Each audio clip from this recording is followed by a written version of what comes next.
Welcome to SciTech Culture with Steve Kern and Ben Warner, where we examine science, technology and culture in the 21st century.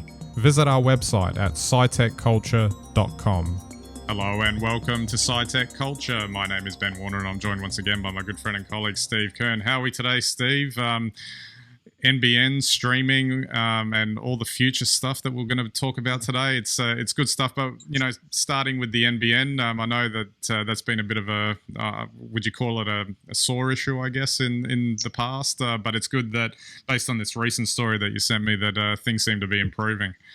Yes, it's great news. I mean, everyone out there today, hello. You can hear and see us thanks to the NBN in Australia, and it's always had its detractors and its fans. But I think the fact is that this is potentially one of those COVID effects where with everyone home, everyone needs reliable internet, and it looks like a lot of work has gone on behind the scenes to make sure that everybody can make the most of the bandwidth that they have. Absolutely. And I think just picking up on some crucial things in terms of making sure that the performance and connection work the best that they can. And I think this has been an issue for the NBN. It's not just, obviously speed's important, but it's not just the speed. It's also the average sustained speed as well over any time period during the day.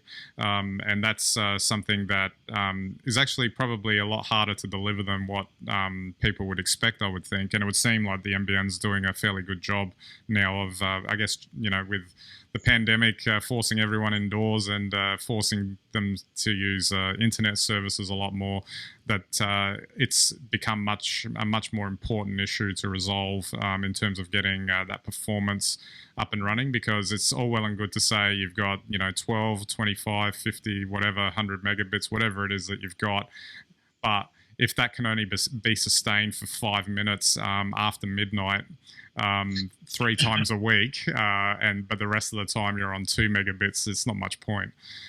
Yeah, that's absolutely right. And I mean, I think the nice thing here, if there's a nice thing out of COVID, is it's a dual effect. On the one hand, you've got the people, the actual infrastructure improving, but I think, everyone would acknowledge that Zoom, WebEx, Teams, and any other number of Skype, even any number of these sort of video platforms now, they've gone through large sort of updates, in fact, several large updates each over the last 6 to 8 months. And the result is, we've got real-time chroma key backgrounds, we've got really good clear pictures, and, 12 months ago, the services, all of them were a little bit glitchy. So, this is probably a good news COVID story, I guess. Absolutely. And power to the NBN. Let's hope it gets to that point where it is as promised all those years ago. It's getting there. Yeah, absolutely. Well, this is a nice segue into the main story that we were going to talk about today, because streaming is such an important component of it. But it also, deals with the future of the film industry and cinematic exhibition and all that sort of thing. But it was this landmark, I guess, kind of story, a bombshell, I guess, that Warner Brothers dropped on the industry, where they just announced one morning the other week that they were going to release all of their new 2020 blockbusters simultaneously on HBO Max and in cinemas, with the caveat, of course, that this is just in the US because HBO Max isn't available anywhere else. So I guess the rest of us will just have to, put our masks on and go to the cinema or something like that to be able to see these movies. But what was interesting with this is that, well, probably 2 points just to kick it off, is that for me, I feel like this was inevitable, that something like this was going to be attempted. Once again, a COVID effect, is as the trigger, but it's always been something probably coming. Yeah, absolutely. But the other thing, of course, that stood out was that they upset a significant portion of their A-list talent. So there's been a lot of backlash against it. I'm willing to act some tears for them if they want. uh, well, largely, I gather the crux of their argument. It's not just that it went, their content's going to streaming. What they're really upset about is that when they committed to the projects, the intention was to put it in the cinema. That's where they wanted it to be seen, and they woke up one morning and were told that it was going onto a streaming service. Their artistic integrity has been compromised. Oh dear. That's the curious thing about this is that, I think the writing was on the wall all the way through this year, and arguably, even pre-pandemic, this was, on the radar as potentially something that would happen. Would streaming, say, completely replace the cinematic experience? Would it replace it for most movies, perhaps? Leaving, like major event movies alone to be the only ones that are shown in cinemas. I think apart from the acceleration due to the pandemic, I think this was just, an inevitable thing to occur. And obviously, the studio, as always, as we've discussed before, it's always about number crunching. So they've got people doing the numbers in some vault somewhere, or an underground bunker, and it's spat out that, people aren't going to be going to the movies in the numbers they were in previous years next year. So why not, try to boost their, sort of in-house streaming service and try and get as many subscriptions as they can. Oh, yeah, look, yeah, you're spot on. Warner Brothers would have done the numbers. And look, if you want a demonstration of where America's at, look at how many postal votes they had in the election this year. People just simply didn't want to go and line up and catch COVID. And so fair enough. Warner Brothers is across this. And look, 12 months on, we'll be able to judge whether or not this was a good idea and whether it'll work longer term. And I think that's what Warner Brothers is seeking to do. They've seen a business opportunity to support HBO, but it's only a limited release, so it's only for that month, and it's really aimed at, over the next 12 months, capturing people who might not go to the cinema. And so the reality is that unless these A-listers don't want their films seen at all, as has been the case in 2020, or forced films just go straight to online rather than go to a cinematic release, then, I don't know what the other option is. I certainly don't know enough about this, but it would be interesting. I suspect that for your A-listers, there's a different deal around streaming of films. So for them to have the theatrical release competing with the streaming actually probably hurts the bottom line somewhere beyond the studio. Well, just to unpick that a little bit, don't have to spend too much time on it, but obviously they, like Christopher Nolan, for instance, coming out saying that, all the talent believed they were working for the best movie studio in the world one day, and then they woke up the next day and discovered they were working for the worst streaming service.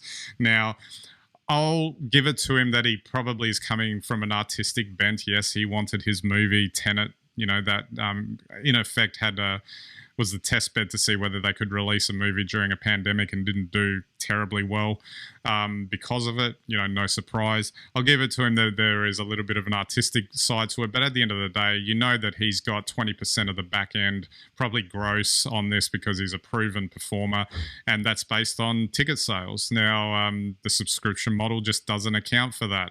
And that's right. And, maybe Warner Brothers is going to have to cut a lot of checks just for maybe this group of films that they've made, pay out a whole bunch of people, and they might just think of it as, well, it's an investment into the streaming service regardless of the money that they have to pay out for this sort of stuff. And that's why, I'll get onto this a little bit later, but, I think, doesn't it come down to, do you want it seen at all? Isn't that really the ultimate sort of test? And I think we're getting precious these days about,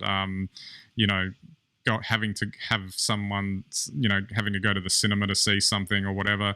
I think I've been feeling for some time, and this was even pre-pandemic, that with the advent of streaming, it's really just not necessary in a lot of cases, and you should really just be happy with wherever it ends up and seeing. Yeah, look, I tend to agree with you. And, if we take the Steve Jobs outlook of, where the market's going to be in 5 years' time, I think out of COVID, you're going to start seeing as 80-inch screens is just going to be standard. Like, things are getting huge. We've gone from 40-inch was big 10 years ago. Yeah. Now, you got a small screen, did you? Because, now you're starting at 60 inches. As soon as you start going to 80 inches, then 4K becomes standard. And 80 inches is a big screen. And I would say we're only 5 to 6 years away now. I mean, I'm sure the 4K industry wouldn't be happy with this. They say we're here now. But let's just say, I think, 5 to 6 years, everything will be 80 inches. Everything will be 4K. And at 80 inches in your lounge with a full sound bar, you're getting very close to theatrical release quality, I would have thought. So, the crunch time is coming for the industry down the track, and this is Warner Brothers dipping their toe. And, who can blame them under the current circumstances? Absolutely. I mean, the one thing that I did want to touch on, and maybe more on a personal note too, and just like thinking about this topic for such a long time, this is an example, of course, and we'll probably no doubt see more studios doing things, because we had the Disney trying the limited Mulan release where you had to pay for it, and now it's available for free. So there's various different things that they'll try before they settle on whatever their final model ends up being.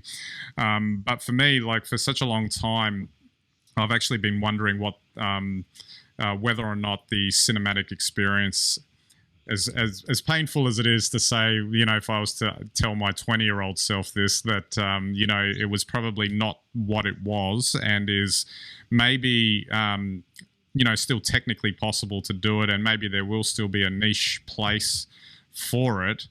But I know that now, with all of this stuff that's come through and what will eventually come through, I don't know if I'd even really want to go to the cinema again, because the reality is that you've got it all at home. You don't need the hassle of everything else that gets attached to going to the cinema. And I think on that last point, that I think is the actual barrier going forward. I don't know if the kind of hassle that is happening now, where the public's probably not as fun to be around as what it used to be. Everything is like a lot more expensive. Like for 4 people, it's well over probably $100 now once you factor in everything, parking, the time it takes to get there, etc. So unless it's like the absolute most spectacular thing you're going to see in the world, and there's no way to replicate it at home, I'm actually starting to question the viability of and the purpose of it. Well, I completely get where you're coming from, and I guess my perspective is that things are changing, and we can't unchange them.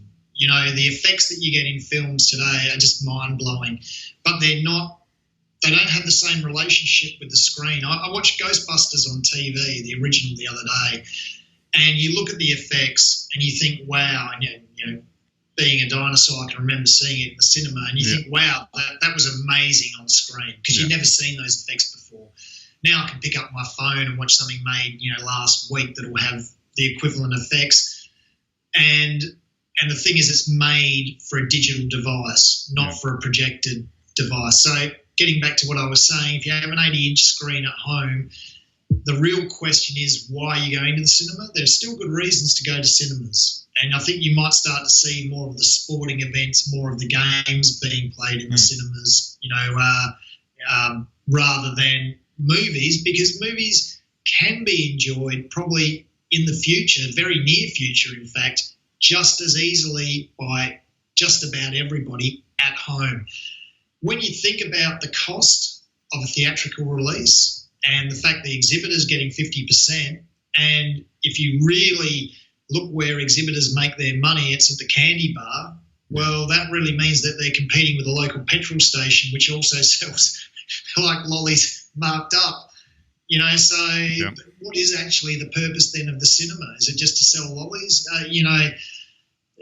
These are difficult and probably really quite unpleasant, questions for people who A, love cinema, and B, probably are entrenched in the industry. But, you're up against a shift. just the same way that kids today don't view sports in the same way, or view esports as no different to real sports. Some sports are now considered just plain old boring, and no one gets why we even do them in the 21st century. And, I think, socially we're seeing a huge change now in our recreation and leisure and the way we interact with each other and with entertainment. And, for better or for worse, we can't stop it.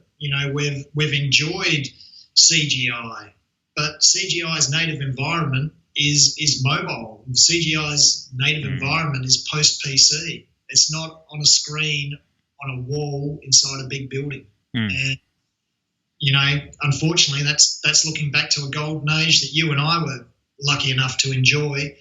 But I certainly myself, I still enjoy the cinema on the very rare occasions that I go, but it's more for the social aspect than actually what I see on the screen. Yeah, and that is a component to it. That's where I think it will still retain like a niche place in the lineup. And the reality is that cinemas have become basically another big digital screen. And to me, the hoopla about all of this is kind of funny to me, because it's a little like with any disruption, it's a little bit like how all the film industry people were up in arms when digital was starting to come in. And although that obviously didn't break out into the public awareness in the public sphere because that was more internal, it seems the vibe is the same, in the sense that you can't do it this way, this is what it's meant to be. And it's like, well, it didn't really take long before, all the cinemas became, digital projections, and most films being shot digitally. And it's only certain use cases and maybe certain directors that insist on film still being used. Yeah, well, as we know, for the last 50 years, cinema's seen off VHS and DVD, and it's still here. So even though in the 80s people were saying it would be gone, and as you said, with digital streaming, they said that would be gone as well. And then just conversely, for, I guess just the hell of it, let's throw in 3D, which everyone said was the future and wasn't. So I think we're going to see a real change in cinema over the next decade. But the key to cinema is it's social, and I think that's what will drive whatever cinema becomes. Absolutely. And I guess maybe in the meantime, we'll just have to give Christopher Nolan his box of tissues and all the others that are upset and tell them to get on with it or something. Yeah, absolutely. Maybe you can even make a film that we don't understand about it. Yeah, absolutely. Absolutely. All right. So don't forget our website, scitechculture.com. You can get all of our links and content there. You can subscribe to our YouTube and Vimeo channels, our RSS feeds, and watch us on any and all of your devices. And we greatly appreciate your visits to our website. All right. So that's it for this episode. We'll catch you next time.